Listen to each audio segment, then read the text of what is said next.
pledge allegiance to the flag of the United States of America and to the republic for which it stands, one nation, under God, indivisible, with liberty and justice for all.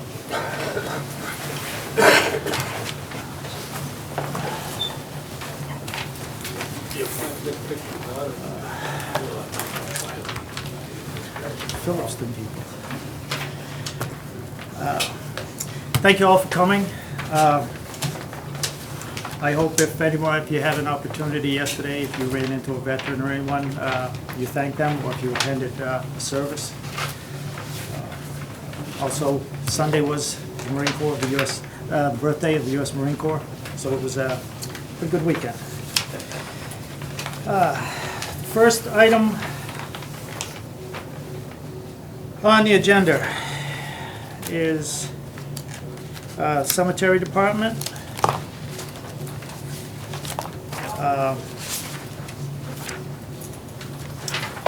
We have a letter that I'll just read. To the Board of Selectmen, due to the extended absence of a foreman laborer, I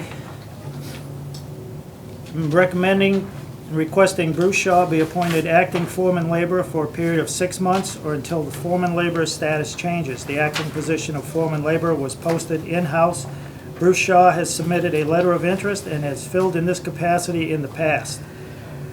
I am requesting grade 5, step 1 at a rate of $14.16 per hour. He is presently at grade 2, step 5, which is $13.14 per hour.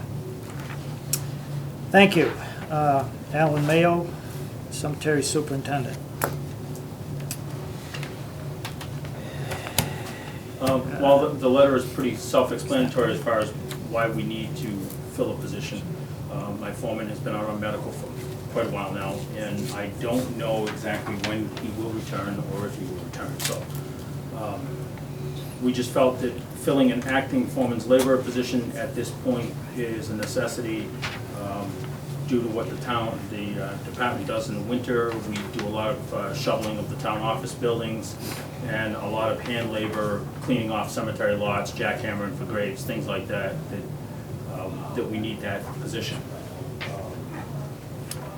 And the dollar an hour increase will be the norm as far as when we're filled acting, I believe when the board is filled acting positions, when there's an increase, we give them a dollar an hour to do the additional responsibilities and so forth. Right. So that has been the norm. All right, I will make a motion to appoint Bruce Shaw as acting foreman laborer for a period of 6 months. Second. Motion made and seconded. Any comments, discussion? Hearing none. Julie? Yes. Doug? Yes. And yes.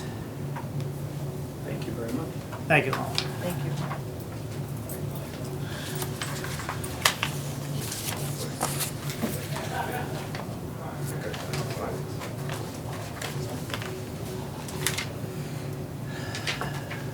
The next thing on the agenda is Chief of Police, traffic rules and orders, and some appointments on some part-time police officers. Okay, South Main Street, if you're familiar with that, goes all the way through to Hubbardston Road. A couple of years ago, we took a stop sign that was at Cross Road in South Main Street and took it out and put a yield sign and moved the stop sign. So that road is now kind of a straight shot through now. We've been having a lot of traffic complaints there, particularly with the school bus incident. We actually had to move our school bus stop down a little bit. So I researched the stop sign that we moved, and my research tells me that it was never properly installed or certified to start with. There's a certified yield sign that should go there at Cross in South Main, which I'll have the highway department reinstall. And we put one in at Cross ourselves. So what I would like to do is make a four-way stop at South Main, at Partridgeville Road, and South Main at Pale Factory Road. The four-way stop is a very effective way of slowing down traffic. Truck drivers don't like them, but it's very effective. It's used very commonly in Midwestern states, and it's really catching on around here.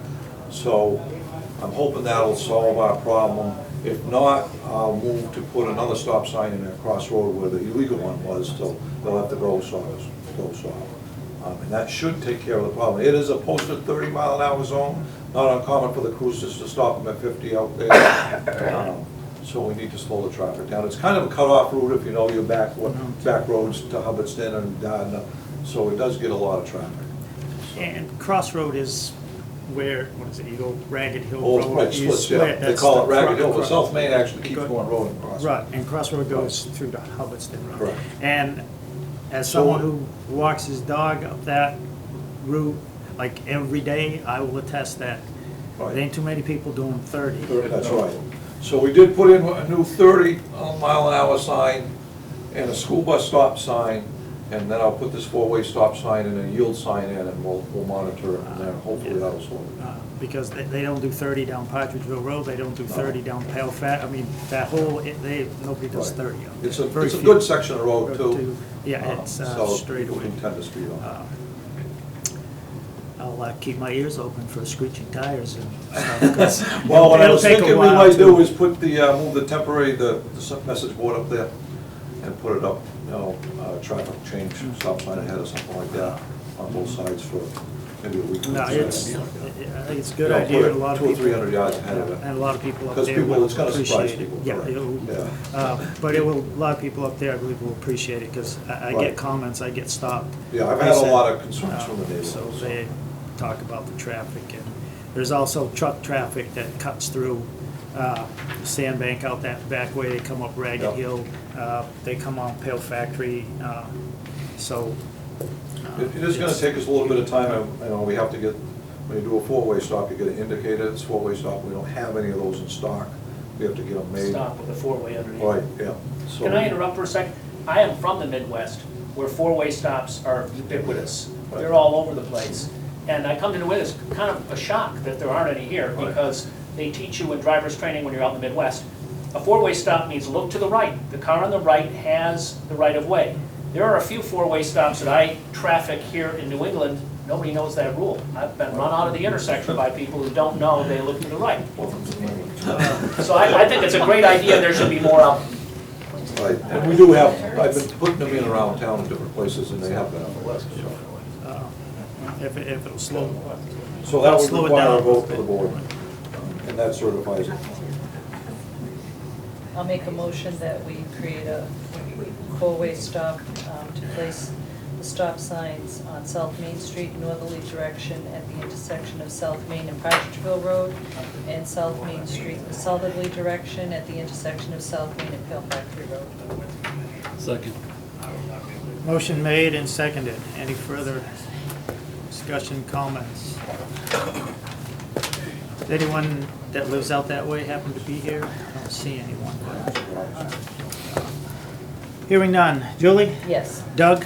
Yes. And yes. I just have one question. Did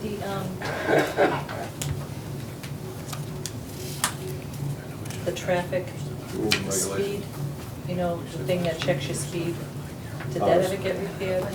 No, we never really. What is that called? They're about $5,000 for them. Okay. All right. That was a grant, there haven't been any more grants for them, we can watch for it. but if we Yeah, do- I just didn't know if that one could be repaired.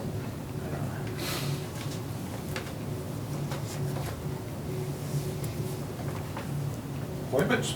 Yes. Okay, currently, we lost one officer to Westminster due to our financial difficulty we recently went through.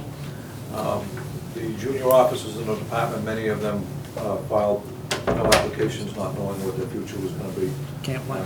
Can't hold them, exactly. So that was Brandon Amadon. He was I hated to see him go because he was like my poster kid, because he started as a junior in high school, but he's bettering himself, and that's what counts. We also have one officer that is out injured on an off-duty injury. He's gonna be out 5 to 6 weeks, we hope only that long. And we have one officer, one of our part-time officers that's been overseas, so we're really short-staffed on our part-time staff. So I would like to have, we've done backgrounds investigations, Interviews and medicals on all three of the, two of the medicals are back, one is not on all three of these individuals. They're all certified part-time officers, two of them are correction officers, one works for Fish and Wildlife. Matthew Poplaski, he's from Royalston, very recently going to move to Templeton. Travis Drudy, he's from Winchendon, and Michael Pierce. Michael and Matt are both correction officers. The correction officers make real good part-time people because they have the people skills to as far as handling the bad guys, so to speak. We don't have to give them much training. We just have to teach them our rules and regulations and stuff like that. Travis works for Fish and Game. He has a bachelor's degree. He's going to be a little more trained, but he's a very well-educated young man. So we would like to appoint them as part-time officers. That'll help fill our void and alleviate some of our overtime that we're continually backfilling for two positions.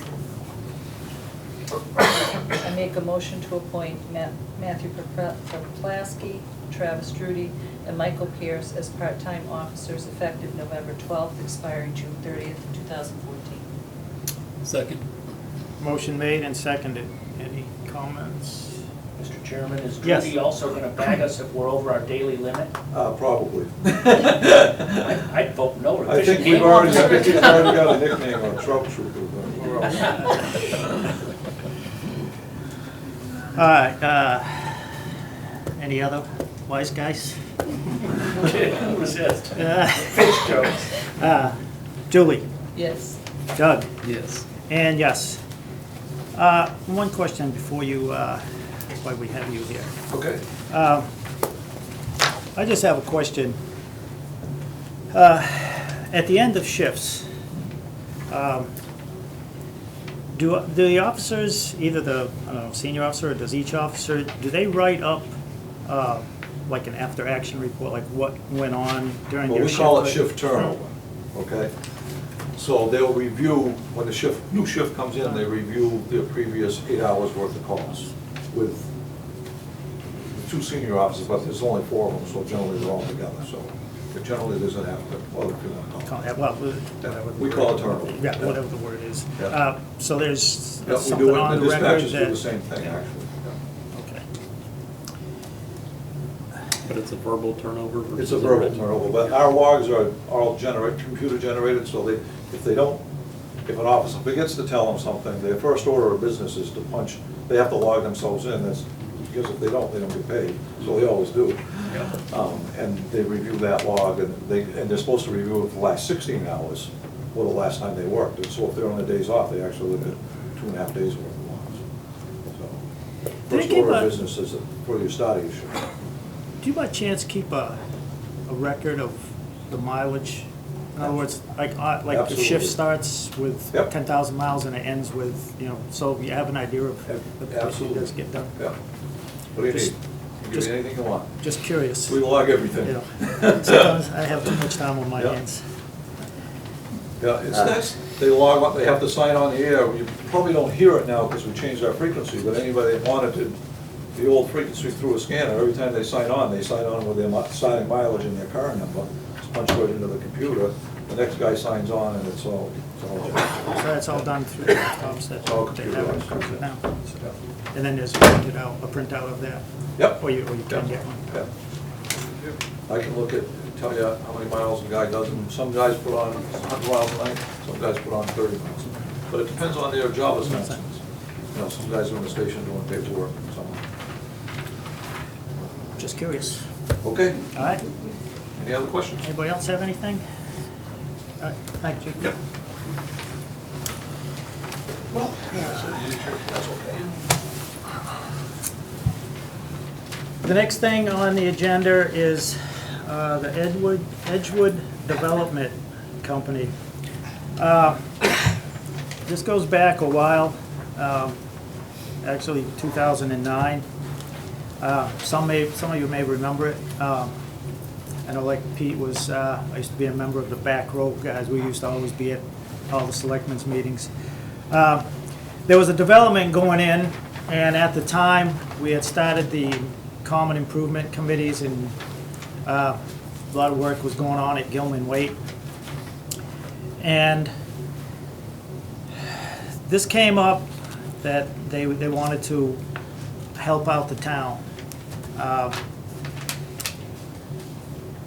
And there was a figure of $75,000 of in-kind services. I think that the idea they were gonna, like, if we had a plan and got it going and we started doing work at the Common, they would help out. And it originally got split up because they were just gonna give $75,000 to that, and then some people, myself included, spoke up that thought it would be a good idea to split it between Gilman Waite and the Common. Alan working on it and all the other people that worked on it, they were scrimping and scraping for every dime and nickel and stuff that they could get. So I thought it was a good idea. Gilman Waite got that work, the 37.5 done. The Common, well, not too much work. There's been some loom and some tree cutting, and Alan has some plans replacing some trees and stuff up there. However, Edgewood, their development has gone out the door. It's not going to happen. It was turned over to the state. It's open space forever and ever. It's gone. So no tax base, no development. They sent an email, letter. There's actually both. The email states, "It has been over a month since my last communication concerning attached correspondence. I was hoping to hear back from you. Monitoring the Selectmen's meetings agenda on the town website, but have not seen you listed. Could you please advise as to when our request will be discussed, acted upon? I would like to make myself available to attend a meeting with the Board of Selectmen to discuss if necessary." Now, this letter dated August 6, 2013. It's addressed to me, Chairman of the Board. As you may be aware, Edgewood Development Company entered into a gift agreement with Templeton in August of 2009. This agreement was designed in part to mitigate the impacts of the 69-lot Leland Woods residential subdivision on Dudley Road. This past June, Edgewood agreed to an eminent domain taking of the property by the Massachusetts Division of Fisheries and Wildlife. As such, the subdivision will not be constructed. The property will remain as permanently dedicated open space. Edgewood retained 4 building lots on Dudley Road. Since the subdivision will not be constructed, Edgewood respectfully requests that it be absolved of the $5,000 contribution for the park, which will not be built, and the remaining $37,500 in services material within the agreement. Please note that in September 2010, the LaRusso Corp., operating on behalf of Edgewood, completed site work at the Gilman Waite Field pursuant to the agreement. The soccer field was graded, loom seeded, the baseball diamond was graded and prepared for seed. LaRusso donated the necessary seed and fertilizer to finish the job. The work totaled $37,500, which is half of the money agreed to in item 2. I thank you in advance for your consideration, etc. Timothy D. Higgins, Vice President of Development.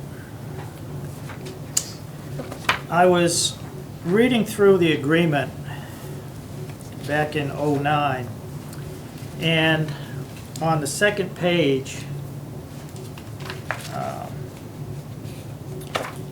number 2, says Edgewood agrees to gift up to $75,000 of in-kind services to include personnel and equipment and/or construction materials, or at Edgewood's option, a cash payment to the town. Such services and materials may include, but not limited to, excavating, grading, or utility installation at the 2 projects within the town. The agreement, the total value of these services is to be split between the town common and Gilman Waite. If such services and/or materials cannot be completed and/or delivered prior to the completion of the subdivision, and in any event on or before August 24, 2015, Edgewood agrees to provide a cash payment to the town to satisfy any outstanding balance in addition to the value of work as specified in any amendment hereto. such that the total value of the gift to the town totals $75,000. In any event, the total amount of the gift, including all services and payments, shall be made prior to the issuances of the last building permit within the subdivision or August 24th, 2015, whichever occurs sooner. Which may explain why they're asking to be released of their agreement. It appears that if nothing is done,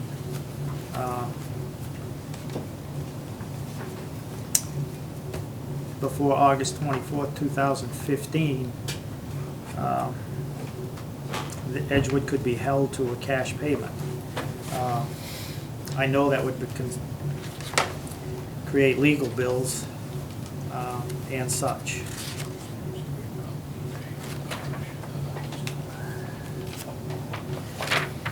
So, and I believe the 5,000 was, there was gonna be a park Right, and the 5,000 was to keep the park going in this subdivision. So, it kinda seems like they wanna be released from this agreement. They do. Mr. Chairman, Yes. if I could ask Mr. Alan Mayo to represent the Common Committee. There was a preliminary discussion months ago with the Common Committee about work on the Common. As you know, they have a plan for developing the Templeton Center Common. But Alan, do you think the Common Committee is able to, willing and able, I guess is the question, to engage a discussion, first among itself and secondly with Edgewood, for material, labor, or support for some kind of project on the Common, and soon, next summer, next construction season, which would be 14 well in advance of the conclusion of this contract, because that would be a point of leverage. We could say, look, you can pay cash, or you can do a project on the Common for us. I recall many, at least more than a couple times, the committee has looked for startup money to do things such as just a basic print, engineering plan, because a lot of these grants and stuff that they were looking into, and Alan knows this better than most because he does a lot of grants, that there has to be one a plan usually, and sometime more often than not matching funds. I personally see this as an opportunity for the town to obtain through a cash settlement, and I know we just can't take a check and just hand it to them, but a way to get that committee some seed money, some startup money. I see this as a funding source, rather than having to do it through taxation. It's a way to possibly, it's worth exploring, I believe, to try and get seed money. Again, how willing they will be to own up to this agreement, or if they want to fight it, I don't know. Alan? The way I see it is the town has two options. They can either, as you say, get seed money through a cash award, or they can get in-kind services. Since the Baltimore Road project has happened, there's a lot of things that can be done along Boynton Street. Sidewalks are in disrepair up in that section, and are dangerous to walk on at times. So there's various things we can do. So we have options. I think part of the issue is going to be whether Edgewood will agree or not agree.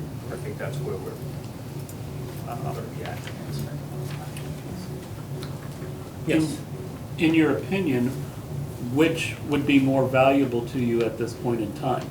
getting the cash settlement to use as seed money for grants or whatever, or to actually have them provide work at this point in time, like fixing the sidewalks or taking out that little stretch of road there in the middle of the common. Well, I can tell you that without some sort of an engineered plan with all the specifications and all the things that you want to do on that common, it's difficult to even attempt to get a grant. Even if you're asking your CPC for money for historical preservation up there on that common, they typically would like to see a matching grant through either the state or the federal. And in order to do that, the state and federal require you to have a engineered plan with all your designs and things in place. So it's very possible that the money for an engineered plan would be more valuable to the town than in-kind services. But again, it would depend on what they will agree to do and what the town can work out with them in order to. I mean, you mentioned the sidewalks, you wouldn't really need an engineered plan to fix sidewalks, and I believe that I heard, we had a group come that said you already had plans to, eliminate that little stretch of road that goes through the middle of the common and reconfigure the intersection of Dudley Road and Patriots Road, that you already had plans We're working on that, yes. to that effect. So, I mean, if you already have those plans, would this $37,000 be enough to cover the work to eliminate that road and change that intersection? I don't think the $37,000 is gonna get that done for you. And right now, what we're attempting to do is get on the state tip list and see if we can't get the federal and state people to pay for that project for the intersection. That's something more that they would do because it is a safety issue and it's entering the state road. And that would save you money there. So I wouldn't recommend that you use Edward Development to do that project, because you more than likely are gonna get the state to give you the funding like they did Ballinger Road for that project. Yeah, I just think we'll be more successful trying to get them to adhere to doing the in-kind services than we will to get them to pay the cash. I mean, I think if we push it for them to pay the cash, I do believe they'll try to, argue it in court. How far they're willing to take it, I don't know, or how far we'd be willing to take it, I don't know. But I do think there would be some, legal battering back and forth if we try to drive to the cash settlement. In that case, then having them do sidewalks to the tune of $37,000 would be beneficial to the common and the town, and it would be done. Would it be worth just broaching the subject with them, rather than us take a hard vote this evening, kind of like feel them out? Because, they're asking for us to vote to absolve them of, one, the $5,000 and the $37,500.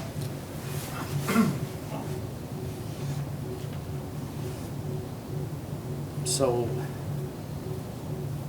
I don't think it would hurt to ask, to see. To see. Yeah. Dave?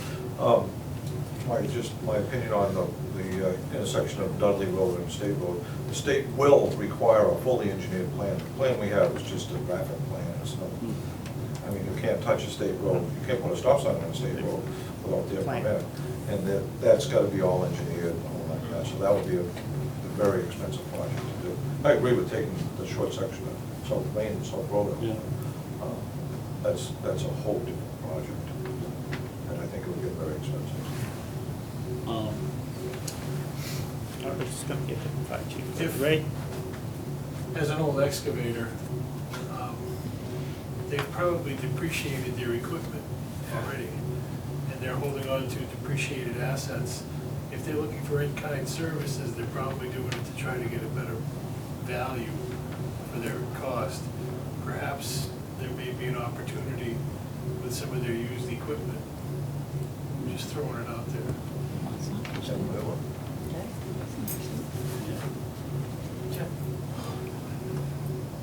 you could probably also look at a compromise position instead of the $42,000, somewhere in the middle, and say, we know that you may walk at this, and we would have to go the legal route, but we think this isn't adequate for cover what we would end up putting into legal to get this money, and still abide by the contract. I mean, you have plenty of arguments here. Beth? They may not even exist anymore, just on paper. That's something you need to find out. I because believe I saw something about them. You could take them to court, Or and if Edgewood they don't have filing anything, for what are you gonna get? bankrupt. It's gonna cost you more than you're gonna make. I just think it's worth asking the two questions. Cash or in kind, and I mean, even and use equipment instead of cash. or do they still have the ability to do the in-kind services? Well, I would point out for the record that Edgewood Development Company provided services through LaRusso Corp. at Gilman Waite. The signatory on this letter is Gerard LaRusso, president of Edgewood Development Company. It's one hand in the other. It's one person who's got two firms. You can definitely go after him in court. Even though they'd say Edgewood can't or won't pay, LaRusso certainly can and should. If we try nice. But yeah, I mean, just saying. Do we think 37.5 would do the whole sidewalk along Boynton? That I don't know, actually, I just kind of was talking with Jeff about this today. This is the first I actually had heard about it, so I really haven't done a lot of research into. That's just one of the areas that the common is really needing some work, and a lot of people use that section of the common, so something we should look into. Boynton Road is another possibility, putting in curbing and or repaving the road. Or you could use Chapter 90 money to do the paving. Buying and installing curbing, if you wanted to do that.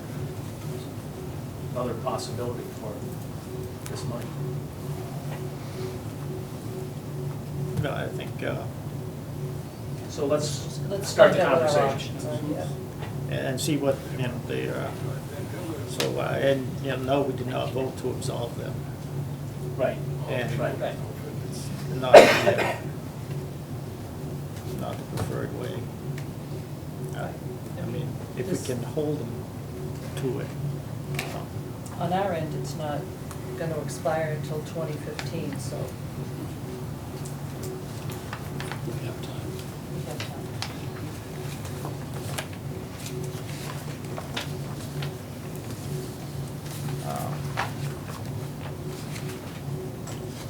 So we'll table that until our I'll next bring it meeting. back next And meeting. Mr. Ward. Some further information after we talk.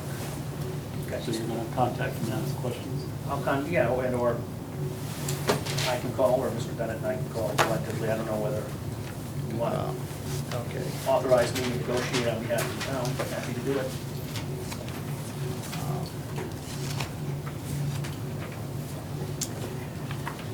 All right.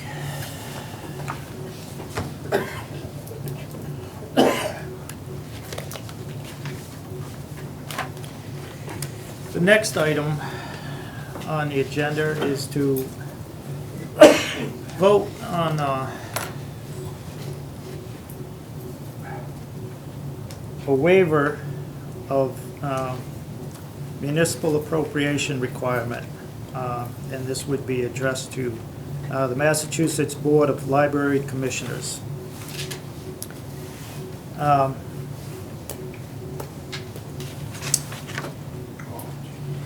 And this was a request from the Director of the Library, Jackie Prime. Her letter is, I am enclosing information relating to the waiver of our municipal appropriation requirement. As you may recall, our library applied for and was granted a waiver last year. Unfortunately, even though the override passed, our appropriation did not increase by the amount required by the Board of Library Commissioners. Therefore, we are applying once again and need a letter from the Board of Selectmen. The municipal appropriation requirement for this fiscal year is $58,418. Our final appropriation is $57,295. The document supporting our request for a waiver must be postmarked by November 14th. Feel free to contact me with any questions or let me know when I can pick up the letter from your board. Jackie Prawn, Director. And the letter addressed to the Massachusetts Board of Library Commissioners.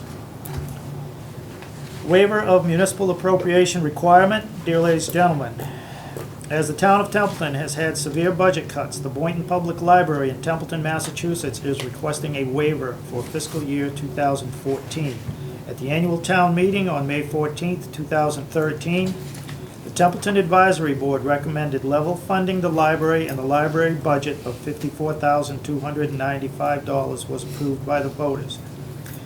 On October 15th, 2013, a Proposition 2.5 override vote was held in a subsequent town meeting on October 23rd. The override passed and the town was able to restore the library's budget to the level of $57,295. The attached budget that was adopted for fiscal 2014 shows that many departmental budgets are not at the level they need to be. As the budget indicates, the line item for Boynton Public Library was allotted at a level proportionate to all of the other departments in the town, and in fact higher this year than in fiscal year 2013.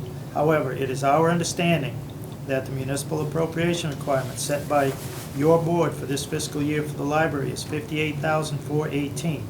The town was not able to appropriate this amount, leaving the library budget short and in need of a waiver. If you need additional information, kindly contact Board of Selectmen, Town of Templeton, 690, etc. And that would be signed by the board.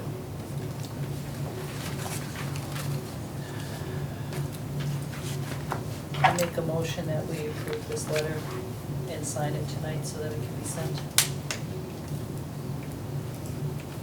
Yeah, and I'll second that.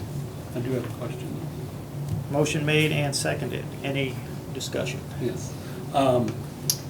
Would it be a correct assumption that if we do send a letter and the waiver is not granted, we would then need to come up with the $1,200 shortfall in their budget to fully fund it to the $58,418?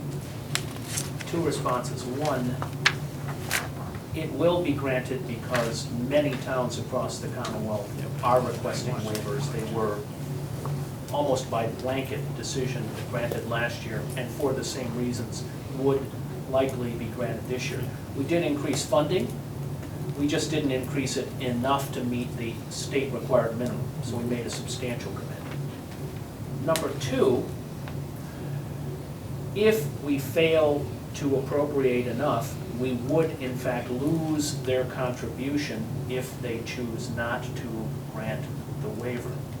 So there's no middle ground, which is them. Yes, if you want to, I think this is a one-shot deal. If we don't increase the funding and don't get the waiver, we lose their matching money.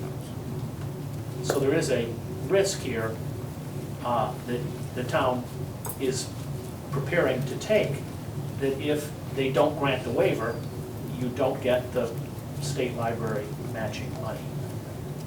Which points us back to number one. Chances are very high, all but close to 100% that they will grant this waiver because we are so close to the required funding, and number two, they're granting them right now. And I agree that they probably will grant it, but I do remember at last year's budget meetings, when the library was in here, she did indicate that they'll only grant so many waivers. You won't get a waiver year after year after year after year. No, that's true. And I know we got one last year, so we're asking one again this year. Yeah. So it's just something we need to be, cognizant of. If we underfund it again next year, then. Right, they did, the legislature, they passed legislation for the Mass Board of Library Commissioners to grant more waivers than they ever have before. And they did that because they realized, financially throughout the Commonwealth, many communities were struggling to meet their minimum contributions. So long as we can demonstrate that the library didn't take a disproportionate hit, we didn't cut the library program 50% and everything else got cut 5%. If we can demonstrate that, then we will get the waiver. And many communities have received waivers for numerous years. It's not where you want to be, but. Okay. I would also like Jeff to be in contact with Jackie to the amount that, as soon as that we can know this, what the required funding will be for Next year. the following year coming up, so we are sure to meet that or exceed it. That just affects a lot of things, including your ability to go to Gardner Library and check out books. Or any other library.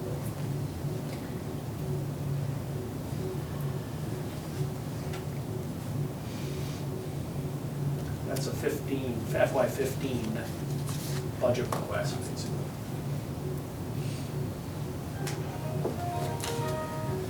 Very Officer, popular tonight. Chief, I want to make a formal noise complaint, please. Confiscation. It's a two-handed approach, too. Another guilty party back there. You're being very good tonight. We need some revenue. Well, we're sending them the message.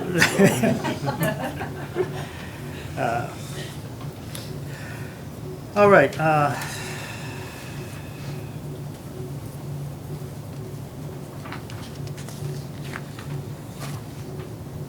Any other further comments, discussion?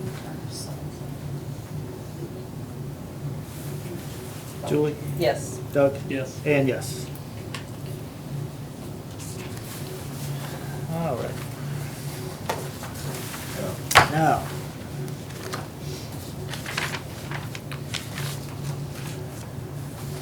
the one that you're all sitting on the edge of your seats for, at least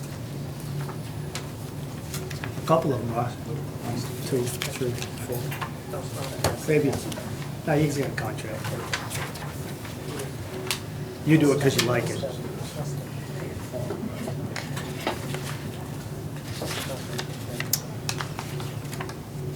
We will be discussing town office hours.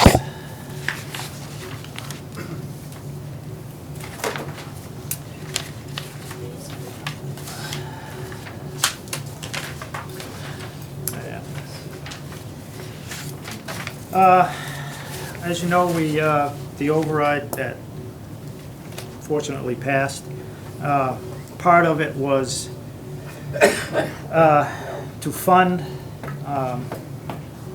things that were previously cut, having to do with employees' hours, which is the hours that town offices are open.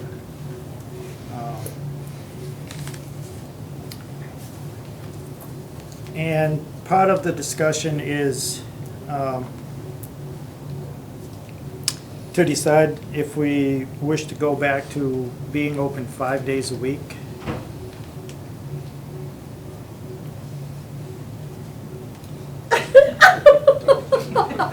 Jeez, I'll just go home, y'all. That's a 1, 2. Or if we will have 4 days a week.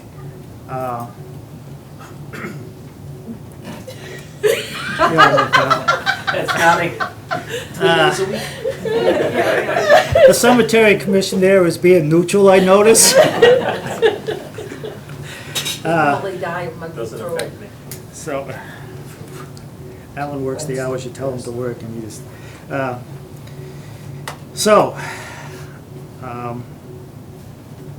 now that we have that solved.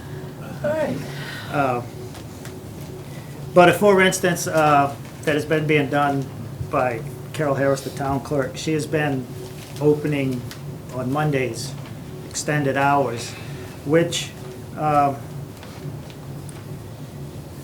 if you try to get home at would get to an office by 3 o'clock. They close at 3. For those of us, such as myself and a few others I see here that, we don't have any place to go in particular, it's not so much of a problem, but the majority of the people that have places to be and things to do, and it's done at a lot of other towns, open late one night a week, such as like 6 p.m. or 7 p.m. So people that are driving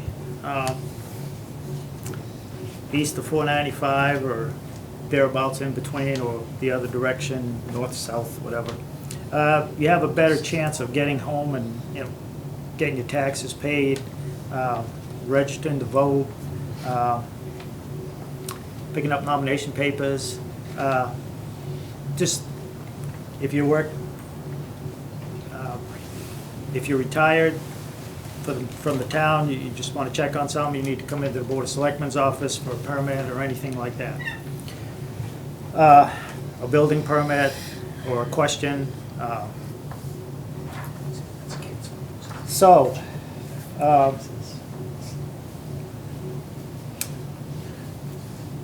that is what we're going to try to come up with this evening. The days of the week to be open and the hours in general to get to 40 hours. And the one thing that I think about is, and to try to keep it simple or easy, I don't know about the rest of the board, but Mondays, most of the holidays, with the exception of a few, now land on Mondays. So if you do, I don't know how Carol does it, but if you work the holiday, if your holiday pay is 8 hours. So if you're working a long day there, when the holidays come up, you got to switch the day and make that time up somewhere. I just personally think it's easier and fairer for the general public to know that that office is open late this day and they don't have to check the calendar or forget about it and drive down there like they're going to pay your taxes and go, damn. And now when are they going to be open late because today's a holiday, and you can frantically make the phone call and find it out. I just personally think it's easier if there's one day that the offices are open late. The selectman, the collector, the treasurer, the clerk, them assessors, Board of Health, I think even the building department. I know some of the stuff, a lot of stuff you can do on the phone, but if you need to go and you want a question or you want a paper,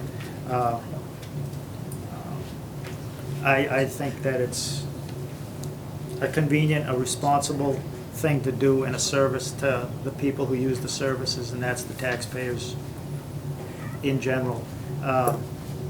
Should have the ability to get into a town office without having to take time off from work or do whatever to do their business.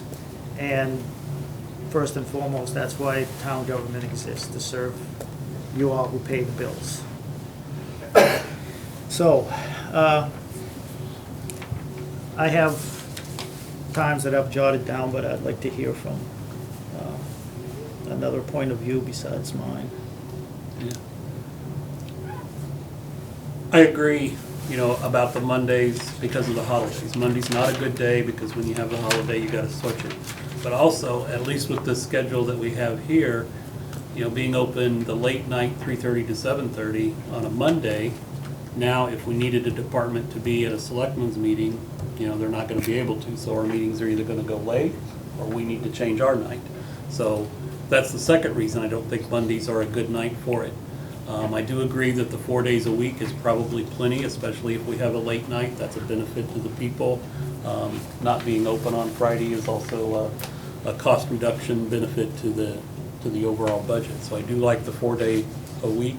I just don't think Monday should be the late night.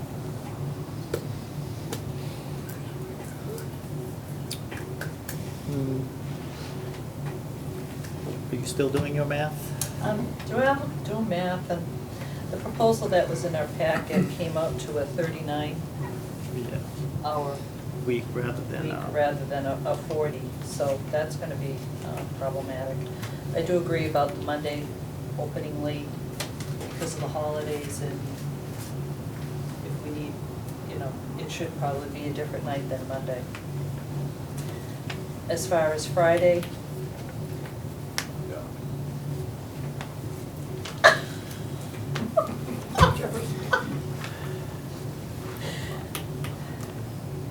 I don't know, I can see it both ways, I know towns do it both ways.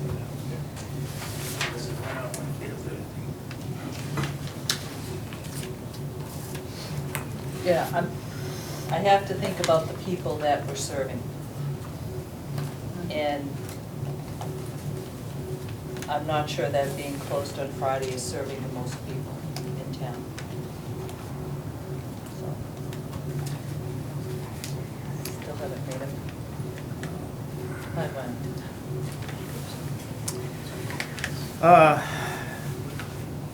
All right. Just for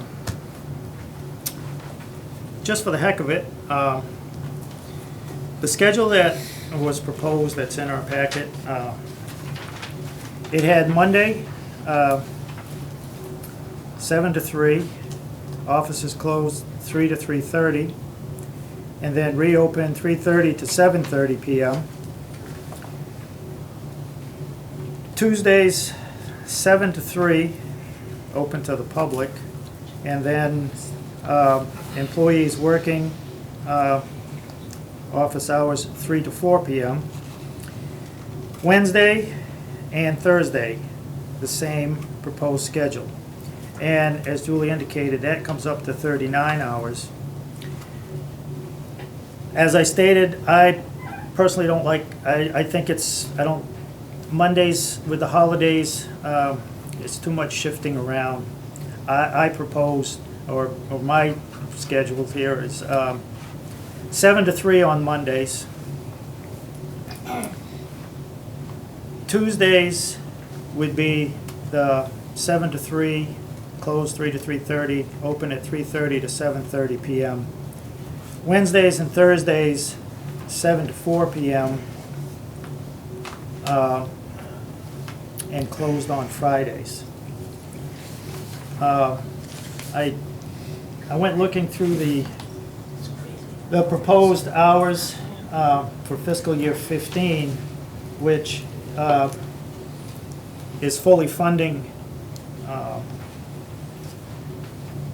or pretty close to filling the previous, the cuts that were done 2000, it'd be previous to 12.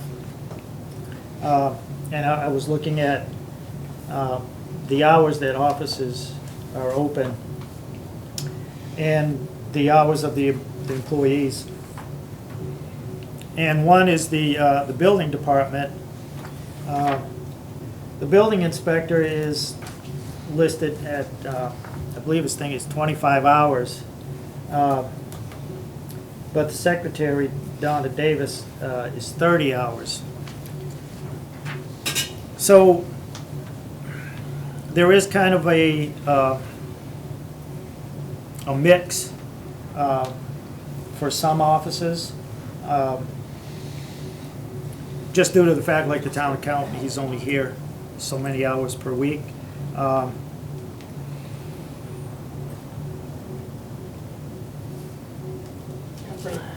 And my thought on the building department, to get Larry his Excuse me, Larry doesn't want 25. He's staying at 20, he said, because he already took, he Well, has other jobs that go well, around that. the building inspector is employed by the town of Templeton, and if the town of Templeton is going to have their office opened at 25 hours, a building inspector has to work the hours that they're directed. So to get the 25 hours that was originally the building inspector's hours, prior to 2012, it was 25 hours. On a 5-day week, it's just 5 hours a day, 7 to 12. if we go a 4-day week, and this is just my math, Monday through Thursdays, for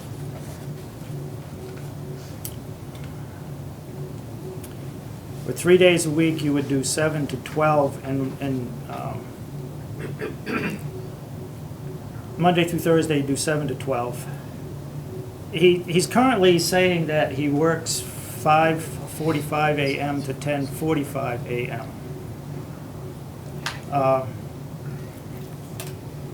For 4 days a week.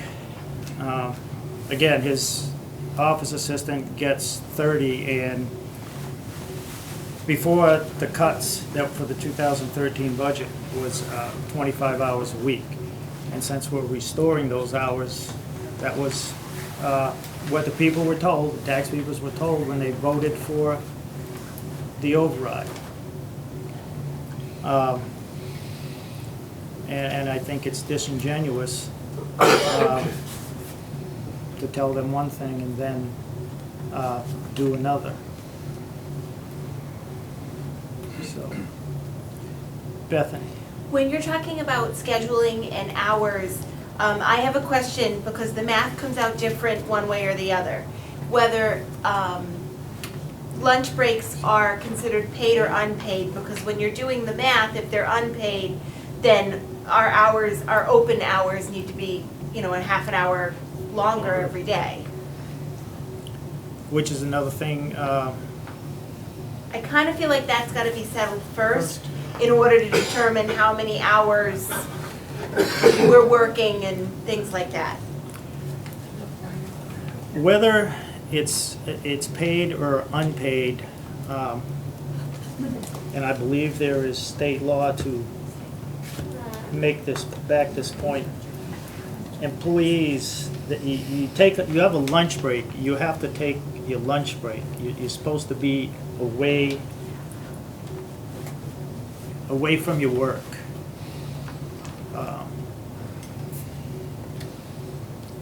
Whether you're paid for your lunch break or not paid,